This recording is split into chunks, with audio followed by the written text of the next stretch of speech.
Hello friends, स्वागत है आप सबका आपके अपने यूट्यूब चैनल स्मार्ट स्टडी 2.0 में। आज के इस वीडियो में हम हिंदी पेडागोजी के इम्पोर्टेंट क्वेश्चंस को देखेंगे। इस वीडियो में मैंने उन्हीं क्वेश्चंस को लिया है जो एग्ज़ाम में बार बार रिपीट होते हैं, तो वीडियो को आप लोग ध्यान से देखिएगा क्योंकि यहाँ से क्वेश्चन आपके एग्ज़ाम में ज़रूर आएंगे। तो चलिए फ्रेंड्स, वीडियो को देखते हैं। फर्स्ट क्वेश्चन है, कहानी, कविता, गीतों और नाटकों के माध्यम से बच्चे केवल मूल्यों का अर्जन करते हैं, केवल अपनी तर्क शक्ति का विकास करते हैं, अपनी सांस्कृतिक धरोहर से जुड़ते हैं, केवल मनोरंजन प्राप्त करते हैं। अब जिन्हें पता होगा कि केवल जो है ये निगेटिव वर्ड है, तो उन्हें अगर इस क्वेश्चन का आंसर नहीं भी पता होगा तो भी वो 100% इस क्वेश्चन को सही कर पाएंगे। आपको पता है कि केवल क्या है, निगेटिव वर्ड है, और क्वेश्चन क्या आपका निगेटिव है? नहीं, क्वेश्चन पॉजिटिव है, तो आपको पॉजिटिव वाला आंसर जो है सही करना है। तो ऑप्शन नंबर 4 में केवल है तो ये कट गया, सेकंड में भी केवल है तो ये भी कट गया, फर्स्ट में भी केवल है तो ये भी कट गया। ऑप्शन नंबर कौन सा सही हो जाएगा? थर्ड, अपनी सांस्कृतिक धरोहर से जुड़ते हैं, ये पॉजिटिव है, तो ऑप्शन नंबर थर्ड आपका सही हो गया। प्राथमिक स्तर पर भाषा सीखने की सर्वश्रेष्ठ विधि है बच्चों को कहानी सुनाना? बिल्कुल भी नहीं। बच्चों को पाठ्य पुस्तक पर आधारित वीडियो कार्यक्रम दिखाना, बच्चों को भाषा का प्रयोग करने के विभिन्न अवसर देना, बच्चों के साथ कविता गाना।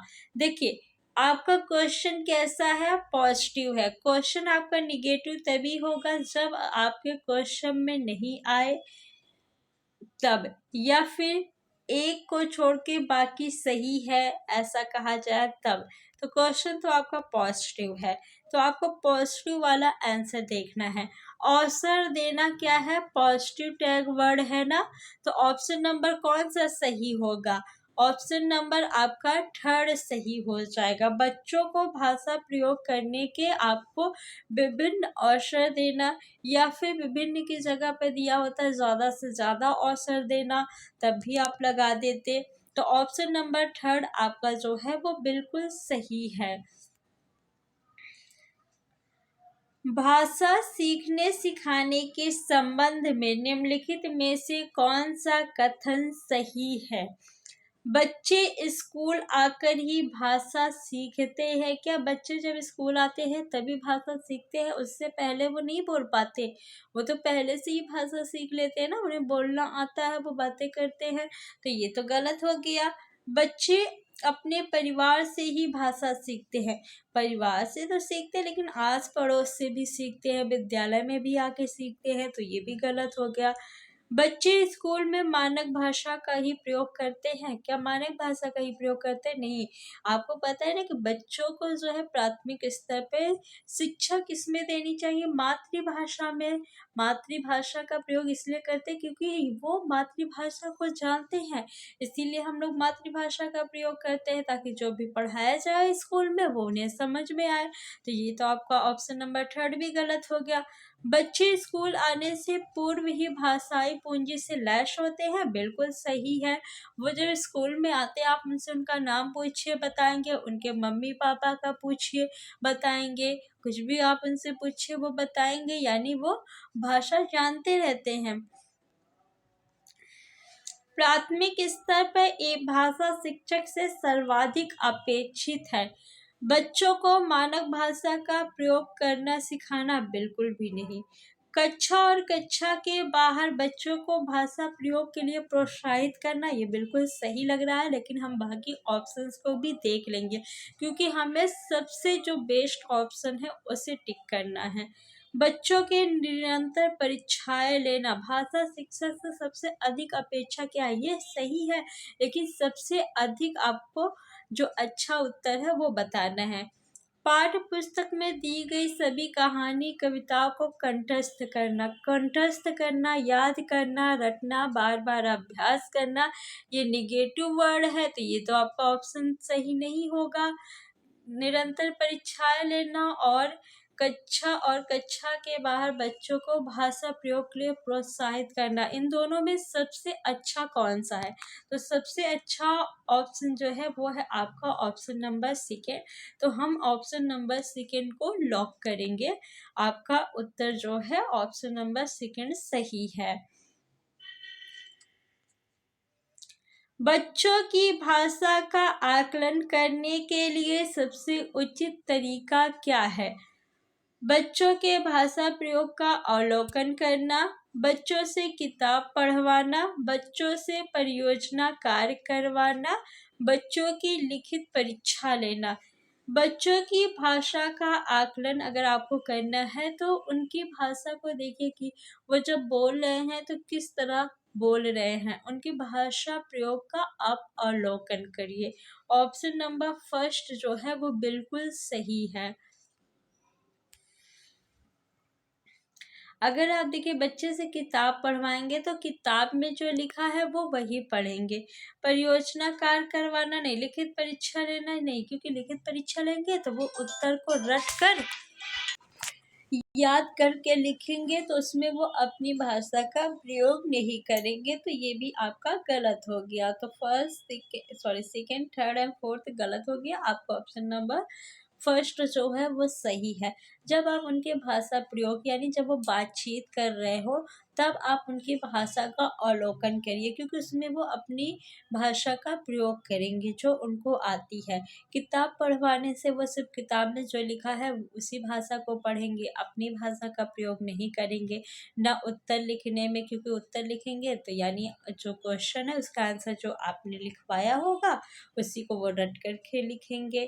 परियोजना कार्य में भी वो अपनी बात को नहीं रखेंगे। तो ऑप्शन फर्स्ट जो है वो सबसे अच्छा है।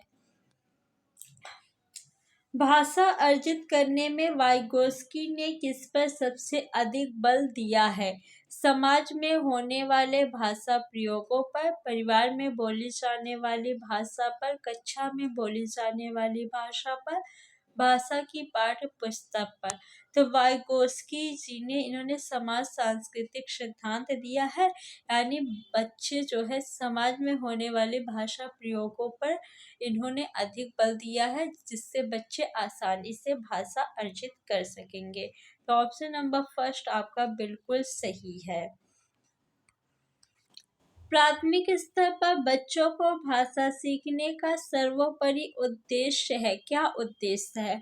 भाषा सीखने का जो उद्देश्य है वो ये है कि वो हर परिस्थिति में अपनी बात को अच्छे से कह सके, दूसरों के सामने अपने विचारों को व्यक्त कर सके।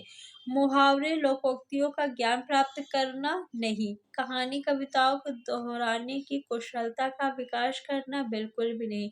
दोहराएंगे तो उसमें वो अपनी बात को नहीं कहेंगे। तेज प्रवाह के साथ पढ़ने की योग्यता का विकास करना नहीं, अपनी बात को दूसरे के समक्ष अभिव्यक्त करने की कुशलता का विकास करना। ऑप्शन नंबर 4 आपका बिल्कुल सही है। लिखना एक बेहद जटिल प्रक्रिया है, एक अनिवार्य कुशलता है जिसे जल्दी से प्राप्त किया जाना है, एक तरह की बातचीत है, एक अत्यंत यांत्रिक प्रक्रिया है।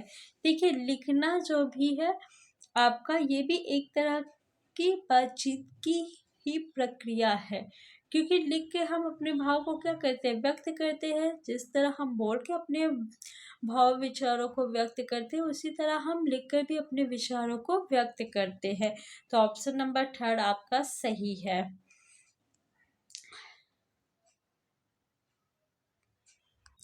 कक्षा 1 के बच्चे रिक्त स्थान एवं रिक्त स्थान से प्राप्त बोलचाल की भाषा के अनुभवों को लेकर ही विद्यालय आते हैं। घर परिवार और पड़ोसी, घर परिवार और परिवेश, घर परिवार और दोस्तों, घर परिवार और टीवी। तो देखिए कक्षा 1 के बच्चे जो है वो अपने घर परिवार और आस पड़ोस से प्राप्त बोलचाल की भाषा के अनुभव लेकर विद्यालय आते हैं। तो ऑप्शन नंबर फर्स्ट आपका बिल्कुल सही है। इनमें से कौन सा प्राथमिक स्तर पर हिंदी भाषा शिक्षण का उद्देश्य नहीं है? कौन सा नहीं है ये बताना है। संदर्भ के अनुसार अनुमान लगाकर पढ़ने का प्रयास करना, तो ये तो है।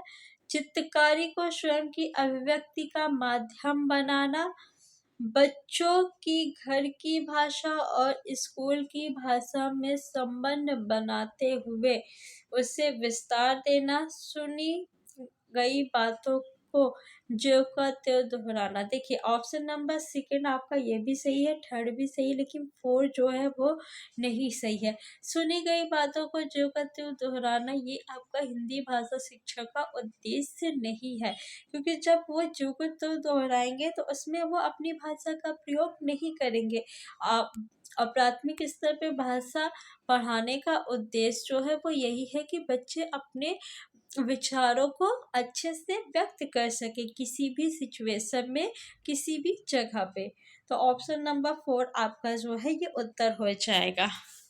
तो फ्रेंड्स आज की इस वीडियो में इतना ही। अगले वीडियो में हम और क्वेश्चंस देखेंगे। अगर अभी तक आपने चैनल को सब्सक्राइब नहीं किया है तो चैनल को सब्सक्राइब कर लीजिए और वीडियो को लाइक और शेयर कर दीजिए। Thanks for watching.